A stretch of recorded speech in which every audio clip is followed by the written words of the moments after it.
stone me with it.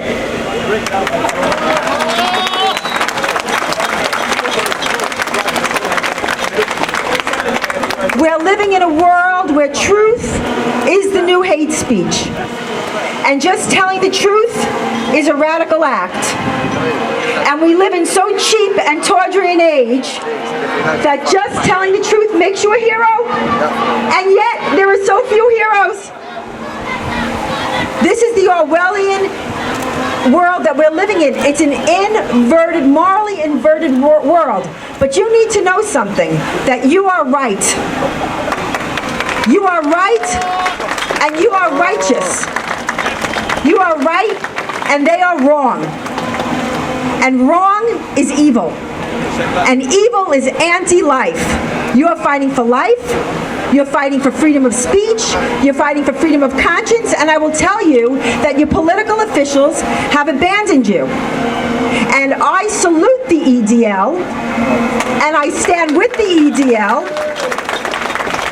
because despite this and the other defense leagues, I want to thank for coming, all the various defense leagues, and my partner Anna's Grabbers, all the Stop Islamization of Europe movements. I stand with them because no matter what we say is irrelevant. We are painted as haters. I'm not a hater. I'm a lover. I would never subject myself to this kind of smears, this kind of insanity. Look at you and look at them.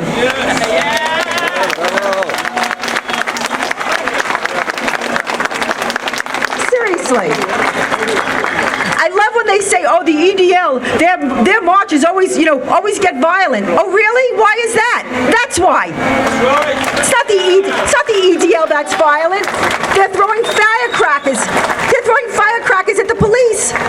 And we're the bad guys. You must defeat the machine that is twisting people's minds, and the machine is the media. Each one of you is a one-man media organization. You have email lists. You have friends. You have, I don't know what they do in Europe. You play tiddlywinks. What? I don't know. I don't know if you golf. I don't do anything. All I do is work. But you have to talk to people. You have to talk to people, and you have to educate people, and you have to explain. You have to explain that this is not any kind of phobia. It's not Islamophobia. It's Islamo-realism.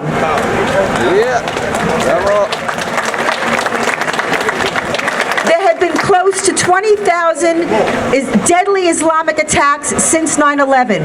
Each one with the imprimatur of a Muslim cleric.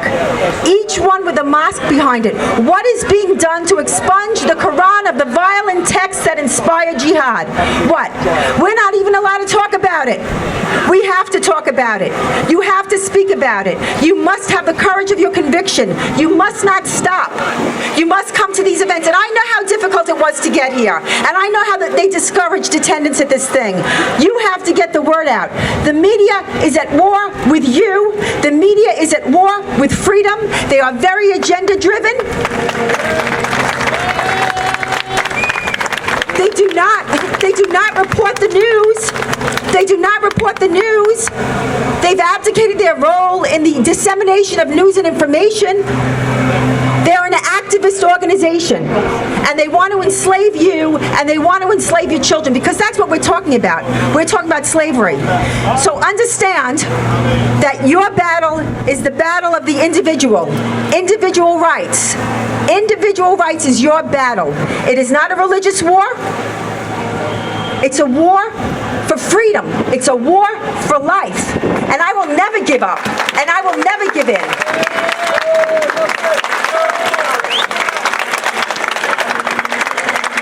It speaks to how dire the situation is that before I came here, the media was relentlessly, I don't know if you saw the interviews they were trying to conduct with me, incredibly libelous, blood libels. They spew blood libels. This is not journalism. You understand? This is war. They are at war with you. You must understand the fight, and you must bring it home, and you must bring it to your town. And that is the enemy. And don't be afraid to say so, and don't be afraid to fight back. I'm here because I wanted to stand with my heroes. You are my heroes. You are.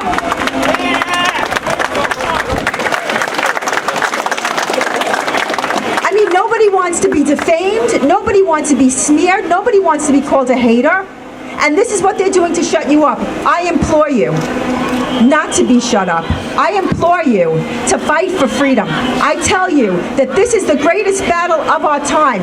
This is a long war, and I know you get tired, and I know you get fatigued, and I know you just want to turn your head. Don't do it. Don't do it. I implore you. You are right, remember, and you are righteous. And I'm proud to be here, and I'm proud to stand with you. I urge you to join these organizations. I urge you to get involved. I urge you to read Atlas Shrugs. I urge you to read Jihad Watch. And I want to salute Anna Gravis, who is my partner here in Europe. Tireless, fearless fighter, an excellent and righteous man, as each one of you are. And I will leave you with that. I will leave you with, you must fight the war. No one is going to save you. Listen to me. When Muslim terrorists flew those planes into the buildings, were those mothers and fathers and sisters and brothers and stockbrokers and doctors and waiters and waitresses, were they our soldiers? Were they our fighters? No. Yes. Yes, they were. It's that kind of war. That's the war we're in. When the Fort Hood jihadi mowed down U.S. soldiers in Texas, well, those were our soldiers. But we have a president that won't call that jihad. We have a president who, despite the fact that that Major Hassan was screaming Allahu Akbar, wearing the garb of the Shaheed, giving out Qurans the morning of his jihad, the U.S. government will not call it jihad. It's workplace violence. All right?